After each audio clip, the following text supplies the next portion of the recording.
Hello guys, another day, another review. Reviewin lang natin tong play na to ng MLQ High School versus Kalayaan High School. Ang tanong, tama ba ang desisyon ng MLQ High School na i-triple block itong si Garbo ng Kalayaan High School? Para sa akin, tama lang na i-triple block dahil malakas po talaga yung bata na yan, lalo na kapag nakakuha ng magandang buwelo at kumpiyansa. Dito nga lang, yung posisyon ng blockers dito ay hindi masyadong na-maximize.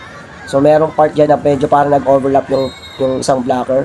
So dapat kalat na kalat yung kanilang pagkaka-block, hindi masyadong wala dapat overlapping.